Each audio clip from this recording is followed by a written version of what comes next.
Selamat sore pemirsa, selain sejumlah informasi tadi, kami juga sudah menyiapkan berita-berita utama untuk menemani sore hari Anda. Bersama saya, Stephanie Ginting, langsung saja kita mulai berita satu utama.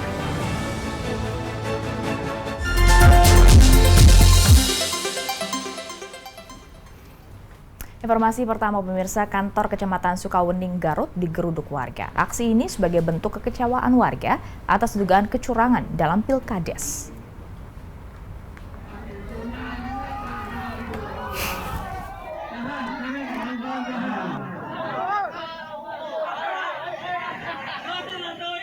Puluhan warga desa Sukasono berunjuk rasa di depan kantor Kecamatan Sukawening, Garut, Jawa Barat. Unjuk rasa yang semula berjalan tertib berubah menjadi saling dorong dan nyaris ricuh. Massa memaksa masuk kantor Kecamatan Sukawening lantaran geram atas dugaan praktik kecurangan dalam Pilkades. Itu hampir berapa ribu masyarakat yang menolak hasil Pilkades karena diduga memenuhi ataupun banyak unsur-unsur kecurangan yang dilakukan oleh beberapa oknum. Panitia juga dugaan keberpihakan daripada panitia, bahkan ada salah satu anggota BPD, salah satu anggota perangkat desa yang mereka itu masuk ke dalam WA grup salah satu calon yang terindikasi. Pihak kecamatan yang menerima aduan warga pun saat ini tengah mendalami kasus tersebut. Musyawarah itu hasilnya itu bukan kami yang memutuskan, tapi adalah berita acara kesepakatan. Kesepakatan terutama kesepakatan dari pemohon, yaitu Pak Purkon, Pak Susilo, dan Pak Agus. Setelah mendengar jawaban-jawaban dari para pihak termohon. Sebelumnya, 3 dari 5 peserta Pilkades Sukasono enggan menandatangani berita acara rekapitulasi suara. Dari 5 peserta, hanya 2 kandidat yang meraih lebih dari 1.000 suara. Herlan Adiwisastra, Garut, Jawa Barat. Tersangka pencabulan anak yang menggunakan atribut pocong akhirnya ditangkap polisi. Tersangka diciduk petugas saat berjalan kaki ke kantor Kejaksaan Tinggi Sumatera Selatan. Rian Antoni, tersangka pencabulan anak yang viral dengan sumpah pocong ini akhirnya ditangkap aparat di Treskrimum Polda Sumatera Selatan. Rian sebelumnya bersama kuasa hukumnya kedapatan berjalan kaki menggunakan atribut pocong menuju kantor Kejaksaan Tinggi Sumatera Selatan. Sedianya aksi berjalan kaki dengan atribut pocong sengaja dilakukan guna menarik simpati masyarakat. Terkait kasus apa dia Pak ditangkap Pak? Kasus pencabulan. Itu statusnya memang sudah tersangka Pak ya? Statusnya sudah tersangka, selama ini kita wajib laporkan, kemudian kita untuk tahap 2 kan yang bersangkutan menunda wajib lapornya sehingga kami upaya paksa melakukan penangkapan. Lebih lanjut, berkas kasus tersangka akan segera dilimpahkan ke Kejaksaan Tinggi Sumatera Selatan. Aparat memastikan berbagai aksi Rian dengan atribut pocong tidak akan mempengaruhi penyidikan. Yoke, Palembang, Sumatera Selatan.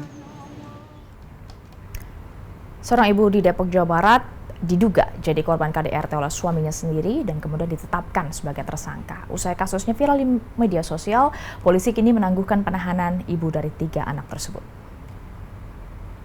Sebelumnya pemirsa, viral video ini di media sosial. Ini adalah ibu dari 3 anak di Depok, Jawa Barat yang diduga menjadi korban kekerasan dalam rumah tangga oleh suaminya sendiri pada bulan Februari lalu.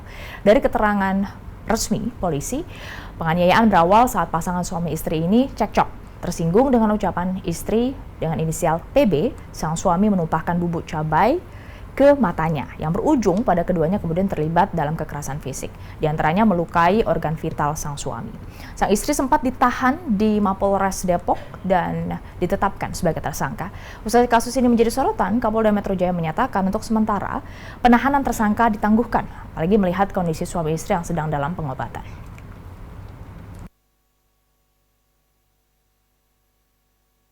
Dan kemarin juga sudah dilakukan penambahan penahanan.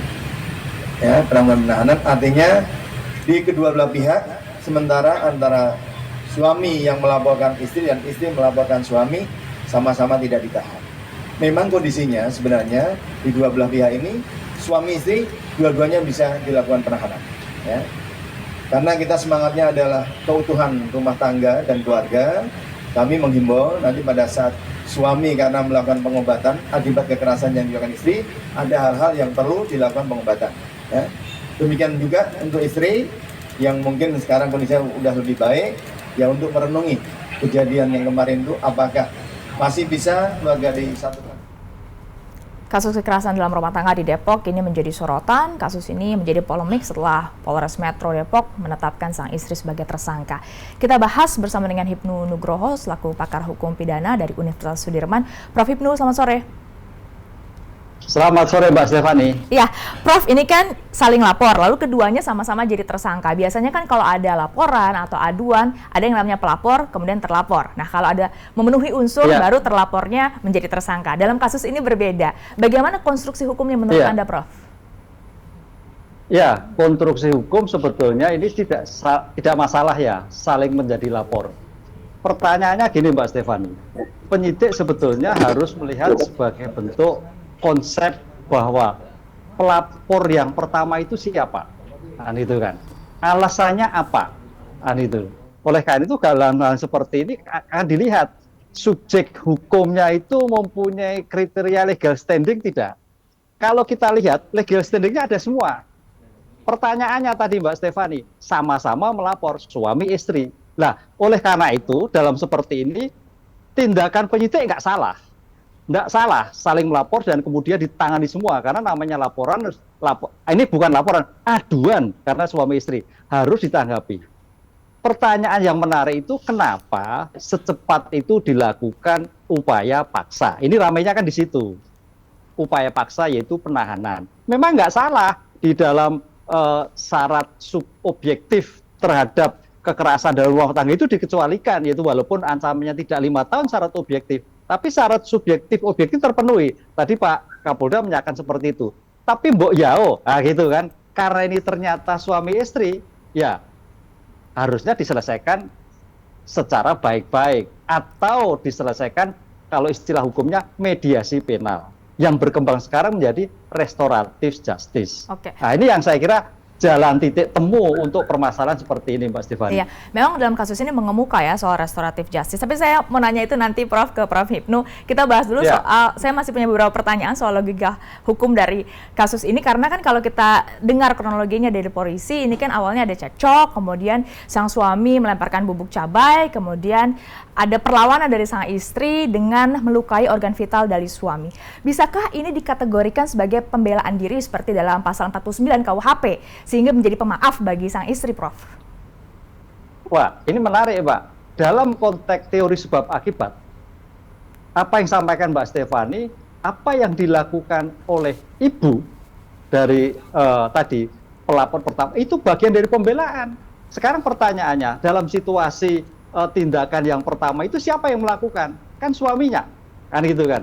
Begitu suaminya melakukan, ya mau tidak mau istrinya sebagai bentuk pembelaan untuk supaya tidak terlalu keras dalam suatu penanganan terhadap istri. Nah, di sini menjadi menarik pertanyaannya, apakah pembelaan itu sampai terjadi suatu penilaian itu berat? Kalau pembelaan itu biasanya menghindar ataupun menangkis tapi tidak menjadikan suatu permasalahan yang luar biasa. Ini kan menjadi luka-luka. Jadi seolah-olah menjadi sama-sama ada unsur kesengajaan. Jadi bukan lagi, kalau pembelaan itu ada batas-batas, Mbak. Ini bukan suatu pembelaan, tapi juga sama-sama melakukan suatu kekerasan. Jadi nggak salah penyidik melakukan seperti itu. Walaupun tapi yang dua misalnya ternyata sang suami. Tapi karena dampaknya sama-sama berat, jadi bisa dibilang itu belum tentu pembelaan, Prof. Belum tentu pembelaan. Kalau pembelaan itu ada batas-batas. Pembelaan itu menghindar, ataupun melakukan tindakan. Kalau ini kan sampai masuk rumah sakit, kan gitu kan. Berarti memang di antara kedua pihak suami istri itu ada suatu dendam yang luar biasa. Ada suatu dendam, itu loh. Bukan hanya suatu tindakan untuk melawan, tapi suatu tindakan untuk membalas atas tindakan suami yang bersangkutan. Tapi gitu. Seharusnya, Prof, pertimbangan soal pengukuran pembelaan diri tadi ini dipertimbangkan sebelum polisi menetapkan tersangka atau sebenarnya setelah menetapkan tersangka, artinya sudah masuk ke dalam penyidikan saat ini, itu tetap bisa jadi pertimbangan atau tidak sama sekali? Idealnya sebelum melakukan penyidikan. Makanya sebetulnya secara teori sih nggak salah yang sering melapor, tapi karena ini sebagai suami istri harusnya salah satu dulu, kan itu loh. Tidak semuanya menjadikan sama-sama sebagai tersangka, sama-sama nggak bisa. Nggak bisa seperti itu. Bagaimana konstruksi hukumnya nanti, kan gitu loh. Apakah nanti sebagai terdakwa? Enggak, sulit. Karena namanya suatu korban itu biasanya lebih dulu sebagai pelapornya. Dan lihat KDRT itu sebetulnya spiritnya, walaupun seorang suami itu bisa melaporkan, sebetulnya itu menjaga marwah rumah tangga dalam rangka melindungi wanita. Itu, Mbak. Jadi apapun yang terjadi, wanita harus menjadikan suatu bentuk yang pelindungan pertama, bukan suaminya, walaupun tidak dilarang. Itu Mbak Stefani. Sekarang kita bahas restoratif. Memang, gimana Prof? Silakan makanya Prof. harus memang, ya makanya di sini memang penyidik harus hati-hati. Ya, ini suatu kasus spesial antara suami istri saling melapor, saling mengadu. Itu yang harus kita perhatikan dalam kasus seperti ini. Nah, tapi kalau dalam kasus KDRT, sekarang saya mau bahas soal restoratif justice, Prof. Ini kan sudah masuk ke tahap penyidikan. Seharusnya ini menjadi ultimum remedium kah? Langkah terakhir harusnya sebelum ada penetapan tersangka dimediasi terlebih dahulu, Prof, menurut Anda? Atau seperti apa? Ya, kalau toh sudah sebagai tersangka, itu bisa dimediasi, Pak. Karena ke depan teori restoratif keadilan, itu ada istilah justice of omnium. Namanya keadilan itu ada di mana-mana. Artinya, walaupun sudah sebagai tersangka, bisa selesaikan perdamaian. Itu saya kira melihat suatu perkembangan hukum yang ke depan. Jadi tidak harus menunggu sebelum tersangka, sudah tersangka pun boleh. Asal nanti yang bersangkutan sama-sama kembali pada hidup rumah tangga, saling-saling memaafkan. Selesai, Mbak. Justice of omnium itu sudah dikembangkan. Jadi tidak harus sampai nanti masuk ke kejaksaan. Enggak. Polisi mempunyai kewenangan penuh untuk mendamaikan, untuk menyelesaikan berdasarkan keadilan restoratif, sehingga keluarga menjadi utuh kembali. Betul. Berarti kan ini sudah sampai masuk rumah sakit, kemudian dua-duanya harus dalam pengobatan. Kalau nanti ternyata ujungnya akhirnya sepakat untuk rujuk atau kemudian berbaikan begitu, apakah semerta-merta akhirnya status tersangkanya ini bisa dicabut, kasusnya close begitu, Prof? Ya, dalam teori restoratif justice, ke depan itu hukum itu bukan retributif ataupun rehabilitatif, adalah restoratif. Oleh karena itu, walaupun sebagai tersangka, bisa saja sebelum masuk P21, kepolisian punya kewenangan penuh untuk menyelesaikan secara mediasi penal, sehingga hukum itu tidak berujung pada pengadilan, tapi bisa diselesaikan di tiap tahap pemeriksaan dalam sistem peradilan pidana. Baik, terima kasih banyak Prof. Hipnu atas waktunya bersama Berita Satu Utama. Kita tunggu nanti hasil mediasinya, tentu kita harapkan yang terbaik ya untuk sang istri maupun juga sang suami. Iya. Terima kasih, Prof. Terima kasih, Mbak. Matur nuwun.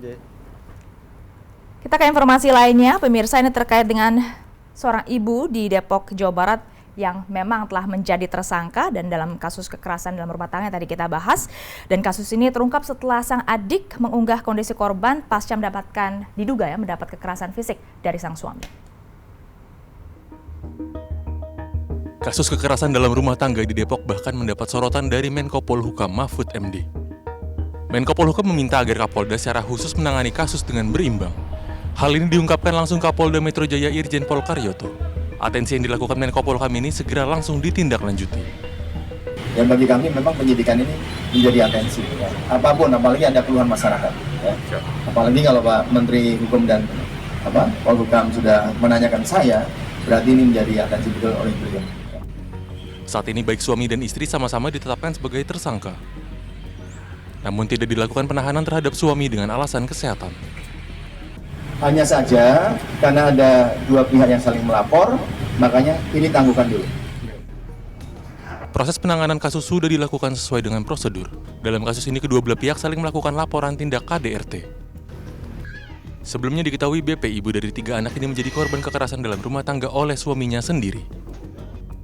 Korban diketahui mengalami luka cukup parah di sejumlah tubuh seperti wajah, dengkul, pelipis, dan sikut. Sementara itu, Noviansa Siregar, ayah BP, membeberkan penyiksaan yang dialami anaknya selama berumah tangga dengan Bani Idam. Noviansa Siregar menduga kekerasan yang dialami BP bukan pertama kali. Pihak si suami ini, si Bani, ada tuh pemanggilan tuh untuk mengklarifikasi yang penyidikan gitu kan. Berjalan cukup baik gitu kan. Kemudian ada dipanggil lagi saksi, ya. Dari ART tadi yang diancam yang matanya mau dicongkel, Aisyah, ada lagi saksi yang Satpam Rumah Cinere, Jalan Bumi Daya. Pertanggal 15 April naiklah jadi tersangka, ya kan? Setelah jadi naik tersangka, tiba-tiba saya dapat laporan dari pengacara saya, si Bani suaminya ini mengajukan juga visum seolah-olah dia mendapat KDRT dari istrinya nih, anak saya. Tindak KDRT juga dialami pada kalangan artis. Vena Melinda melaporkan sang suami ke pengadilan negeri atas KDRT yang dilakukan terhadapnya. Saat ini Ferry Irawan divonis 1 tahun penjara oleh pengadilan negeri Kediri. Sejak awal tahun 2023 tercatat ada lebih dari 9.000 kasus kekerasan dalam rumah tangga yang terjadi di Indonesia. Mayoritas korbannya adalah perempuan hingga 8.000 orang lebih. Sementara sebanyak 1.700 kasus lainnya laki-laki yang menjadi korban. Tim Liputan, BTV.